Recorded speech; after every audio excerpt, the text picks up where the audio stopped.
Hello friends, learning वाली class में आप सभी का फिर से स्वागत है। पिछले क्लास में यानी कि डे 70 के क्लास में मैंने आप लोगों को कुछ जुक्तो वर्णों यानी कि जुड़ा हुआ शब्दों सिखाया था। आज डे 71 का क्लास है। आज का ये क्लास बहुत ही इम्पॉर्टेंट है क्योंकि आज इस क्लास में मैं आप लोगों को ऊआ और अनुस्वार का इस्तेमाल बताऊंगी। ऊआ और अनुस्वार को किस तरह से यूज़ किया जाता है, इसमें क्या डिफरेंस है, मैं आप लोगों को ये बताऊंगी। बहुत सारे लोगों का कन्फ्यूज़न रहता है कि ऊआ भी तो औंग होता है, अनुस्वार भी तो इसका प्रोनाउंसिएशन औंग होता है, लेकिन हम लोग ऊओं को कहाँ बैठाएंगे और अनुस्वार को कहाँ लगाएंगे। अनुस्वार ऊआ में हम लोगों को हमेशा कन्फ्यूज़न रहता है, कहाँ अनुस्वार होगा कहाँ ऊआ होगा। तो आइए आज मैं आप लोगों को बताती हूँ कि ऊआ कहाँ लगेगा, अनुस्वार कहाँ लगेगा, इसका इस्तेमाल कहाँ करना है। लेकिन उसे शुरू करने से पहले एक छोटी सी रिक्वेस्ट है, जिन लोगों ने अभी तक मेरे चैनल को सब्सक्राइब नहीं किया है वो लोग कृपया मेरे चैनल को सब्सक्राइब कर लें। और अगर मेरा वीडियो आप लोगों को अच्छा लगे तो एक लाइक ज़रूर करें। देखिए, लाइक करने से और सब्सक्राइब करने से मोटिवेशन मिलता है, वीडियो बनाने का मन करता है, अच्छा लगता है, क्योंकि मैं इतना मेहनत कर रही हूँ। सिर्फ आप लोग से ये मांग रही हूँ कि अगर आप लोग मेरे वीडियो को देख रहे हैं और अगर मेरे वीडियो से कुछ सीख पा रहे हैं, अगर मेरा वीडियो आप लोगों को अच्छा लग रहा है तो प्लीज़ एक लाइक ज़रूर करें। और जो लोग मेरे चैनल पे नए हैं वो लोग मेरे चैनल को सब्सक्राइब ज़रूर करें। और अगर वो लोग बंगाली लैंग्वेज सीखना चाहते हैं तो मेरा वीडियो को डे 1 से ज़रूर देखें। आइए शुरू करते हैं।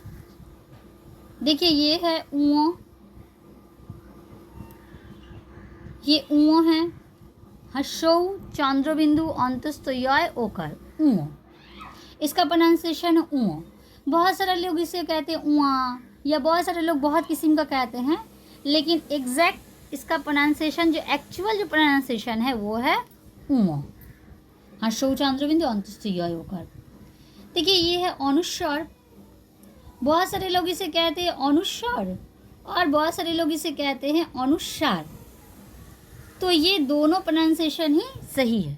इसे हम लोग अनुस्वार भी कह सकते हैं ना, इसे हम लोग अनुसार भी कह सकते हैं। तो देखिए, हम लोग इसे कहाँ कैसे यूज़ करेंगे, तो इसका कुछ नियम है, इसका कुछ रूल है। तो मैं आप लोगों को रूल बोलिए, स्टेप बाय स्टेप मैं आप लोगों को बता रही हूँ। फर्स्ट रूल देखिए या फर्स्ट स्टेप देखिए, ये देखिए, ये जो हम लोग क अनुस्वार कौंग, ख अनुस्वार खोंग, ग अनुस्वार गोंग, इस तरह से हम लोग लिख सकते हैं। लेकिन अगर कहीं भी, अच्छे से ध्यान से समझिएगा, अगर कहीं भी ओंग में मात्रा यूज़ होगा, कार चिन्हों, ठीक है, अगर यहाँ पर कहीं भी कार चिन्हों या मात्रा जिसे कहते हैं अगर यूज़ होगा अनुस्वार में, अगर यहाँ पर ओंग में, तो वहाँ पर अनुस्वार नहीं होगा, वहाँ ऊँ होगा। क्योंकि अनुस्वार में कभी भी हम लोग मात्रा नहीं दे सकते हैं। मात्रा हमेशा ऊँ में होता है लेकिन अनुस्वार में मात्रा नहीं होता है।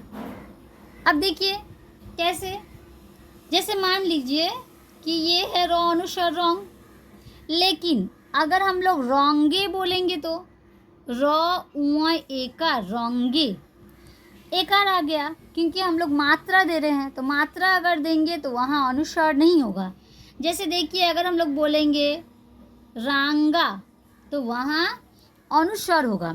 कभी भी ओंग जहाँ पर रहेगा, ओंग में कभी भी मात्रा नहीं हो सकता है। मतलब ऊआ या अनुस्वार जो ओंग, ऊओं को भी ओंग बोलते हैं, अनुस्वार को भी ओंग बोलते हैं। तो जहाँ भी ओंग में मात्रा लगेगा तो वहाँ आप लोग समझ जाइएगा कि यहाँ पर अनुस्वार नहीं होगा, क्योंकि अनुस्वार में मात्रा नहीं होता है, ऊओं में मात्रा होता है।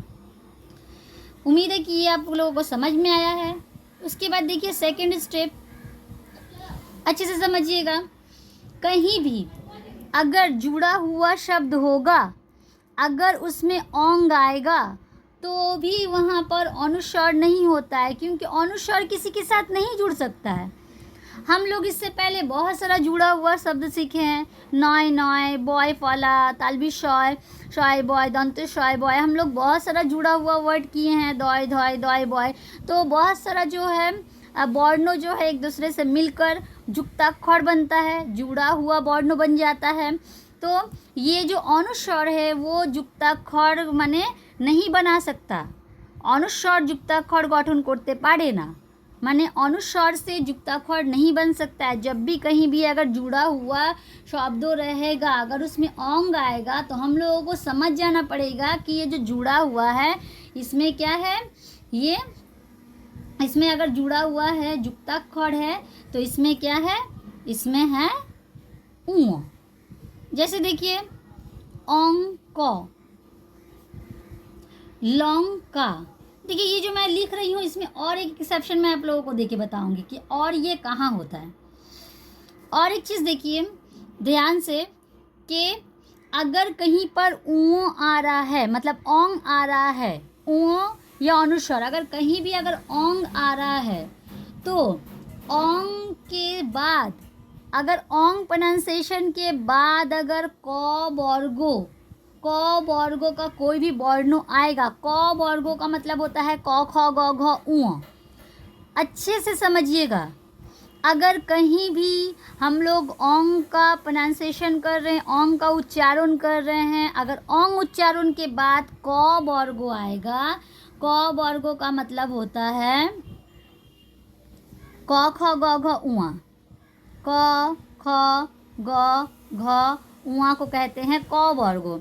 अगर कहीं भी आप लोग देखेंगे कि ओंग के बाद अगर क ख ग घ आ रहा है तो वहाँ पर ऊ बैठेगा।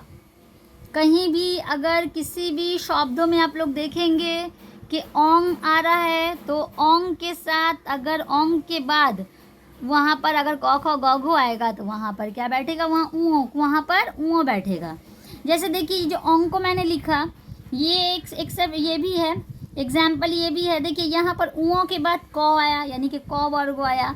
यहाँ देखिए ऊओं के बाद भी क वर्गो आ रहा है। और देखिए ऐसा बहुत सारा एग्जाम्पल है जो मैं आप लोगों को बताऊंगी। देखिए जैसे ये है शंख, शंख। देखिए ये ऊओं जब उच्चारण हुआ, ऊओं के बाद ही क्या आया, क वर्गो आया यानी कि क ख ग घ में से कुछ आया, ये है शंख। उसके बाद देखिए अंकन। देखिए ऊओं के बाद क्या आया, ऊओं के बाद क वर्गो आया, क वर्गो का क आया। उसके बाद देखिए कंकाल, कंकाल ये क वर्गो आ रहा है यानी कि क आ रहा है। क वर्गो का मतलब क ख ग घ में से कोई भी। उसके बाद देखिए कंकाल के बाद देखिए आशंका, आ श उ क आकर आशंका। शशांक, जब भी ऊओं के बाद ऊओं उच्चारण के बाद क वर्गो आएगा तो हम लोग उसमें यहाँ पर ओंग उच्चारण के बाद क वर्गो आएगा तो हम लोग वहाँ पर ऊँ लगाएंगे, लेकिन अनुस्वर नहीं लगाएंगे। और जहाँ भी जुक्ताक्षर होगा, जुड़ा हुआ अगर शब्द बनेगा वहाँ भी हम लोग ऊँ लगाएंगे। और कहीं भी अगर मात्रा होगा तो भी हम लोग ऊँ लगाएंगे, क्योंकि अनुस्वर माँ में मात्रा नहीं हो सकता है, अनुस्वर कोई जुक्ताक्षर नहीं बना सकता है। ठीक है, अब देखिए थर्ड स्टेप। देखिए थर्ड स्टेप क्या हो रहा है, अच्छे से ध्यान से समझिएगा। अगर हम लोग कोई भी वर्ड का संधि विच्छेद कर रहे हैं, अगर संधि विच्छेद करके उसे तोड़ रहे हैं, तो संधि विच्छेद में अगर पहला जो वर्ण है फर्स्ट वाला अगर म है और उसके बाद नेक्स्ट जो है, ये मैं आप लोगों को एग्जाम्पल देके बताऊंगी। अभी आप इस तरह से समझ लीजिए कि अगर हम लोग कोई वर्ड को तोड़ रहे हैं, ठीक है, तोड़ के उसको संधि विच्छेद कर रहे हैं, उसको अलग कर रहे हैं, तो देखिए यहाँ पर अगर पहला में क्या आएगा, म रहेगा, या फिर पहला में वर्ग अगर रहेगा अंतस्थ ज र ल ब तालबी श, या फिर यहाँ पर ये तालबी श म के बाद अगर तालबी श पेट कटा मदन श दंत श ह रहेगा तो वहाँ पर म के बदली अगर वो उस वर्ड का हम लोग संधि विच्छेद करेंगे या तोड़ेंगे तो वहाँ पर म के बदली हमेशा म के जगह में या म के बदली अनुस्वर आएगा। देखिए मैं आप लोगों को एग्जाम्पल देके बताती हूँ, ठीक है। जैसे देखिए अगर हम लोग ये जो वर्ड है ये है शंखा, ठीक है, अगर इसको हम लोग तोड़ेंगे ना, अगर इसका हम लोग संधि विच्छेद करेंगे तो ये होगा सम जुक्तो खा, सम जुक्तो खा। तो ये म जो है म के बदली यहाँ पर क्या हुआ, अनुस्वर आया। क्यों अनुस्वर आया, क्योंकि म जहाँ पर अगर हम लोग संधि विच्छेद करते हैं, अगर म के बाद अगर क वर्गो या अंतस्थ ज वर्गो या तालव्य वर्गो यानी कि पेट कटा श दालवी श पेट कटा मदन श दंत श ह, अगर ये सब अगर आता है तो हम लोग वहाँ म की जगह में अनुस्वर बैठाते हैं। जैसे देखिए और बहुत सारा एग्जाम्पल है। जैसे देखिए ये है सोम जम, सोम जम, ये इसको तोड़ेंगे, ये होगा सोम, ये होगा जम, तो ये सोम जम है, तो म की जगह में यहाँ पे क्या आएगा, म की जगह पर यहाँ पर आएगा संजम, संजम हो जाएगा। यहाँ पर संजम था, लेकिन अगर हम लोग इसे तोड़ेंगे तो म की इस जगह में यहाँ पर सोमजम आ जाएगा। उसके बाद नेक्स्ट देखिए बहुत सारा ऐसा एग्जाम्पल है। जैसे देखिए सोम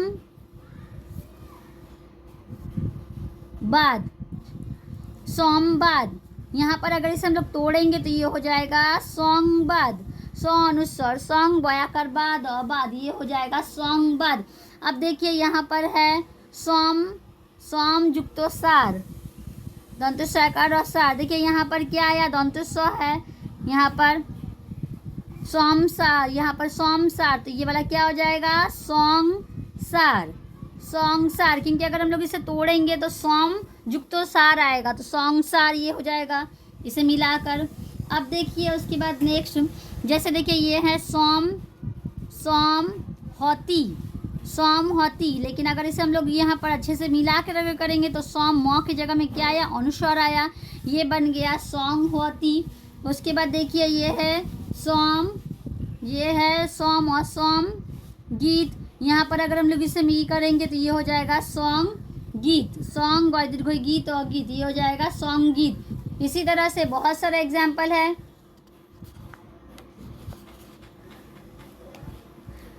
ये संधि विच्छेद है जहाँ पर उसको तोड़ रहे हैं, लेकिन बहुत सारा जो अक्षर है उससे नहीं हम लोग तोड़ सकते हैं, ठीक है। बहुत सारा वर्ड अगर हम लोग लिखते हैं तो उसका हम लोग संधि विच्छेद नहीं कर सकते, उसे हम लोग तोड़ नहीं सकते हैं, तो वहाँ पर क्या होगा, जहाँ पर हम लोग तोड़ नहीं सकते या संधि विच्छेद नहीं कर सकते तब वहाँ ऊ आएगा, ठीक है। जैसे ये है अंक, इसे हम लोग तोड़ नहीं सकते, संधि विच्छेद इसका नहीं कर सकते, इसीलिए ये अंक, इसीलिए यहाँ पर ऊ आया। जैसे सॉन्ग का, इसे हम लोग संधि विच्छेद नहीं कर सकते, तोड़ नहीं सकते, इसीलिए यहाँ पर ऊ आ रहा है, ठीक है। अब देखिए अगर कहीं भी ओंग, ओंग मतलब ओंग का मतलब होता है अनुस्वर या ऊ, ओंग उच्चारण के बाद, ओंग प्रोनाउंसिएशन के बाद अगर कहीं भी किसी भी वर्ड में अगर कॉय मूर्धन्य ष आता है, ये हम लोग जानते हैं, ये खियो है, खियो है, ये आप लोग जानते होंगे, ये क प्लस मूर्धन्य ष है। अगर कहीं भी ओंग उच्चारण के बाद अगर खियो आता है तो वहाँ पर ऊ होता है।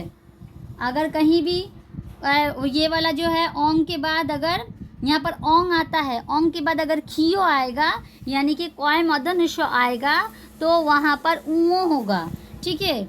देखिए जहाँ पर हम लोग खियो लगा रहे हैं, कॉय मूर्धन्य ष लगा रहे हैं, जैसे देखिए आकांक्षा, तो जहाँ पर भी खियो से वर्ड होगा, खियो से शब्द होगा तो वहाँ पर हम लोग क्या करेंगे, वहाँ हम लोग ऊ लगाएंगे। जैसे देखिए यहाँ पर आकांक्षा, जैसे देखिए हितंकाखी, हितंका,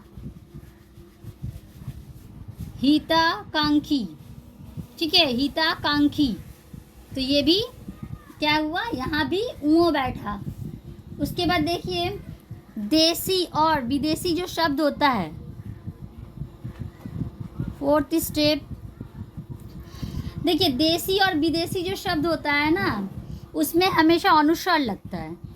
देसी शब्द, देसी शब्द जैसे मान लीजिए कि बांग्ला, ठीक है, जैसे देसी शब्द हुआ संस्कृतो,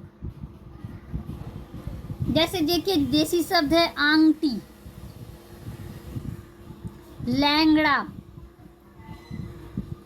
बहुत सारा जो देसी शब्द है उसमें क्या होता है, उसमें अनुस्वर होता है, और विदेशी शब्द में भी अनुस्वर बैठेगा। जैसे विदेशी शब्द, जैसे बहुत सारा विदेशी शब्द है, जैसे देखिए अंग्रेजी, अंग्रेजी अगर बोलेंगे तो अनुस्वर बैठेगा।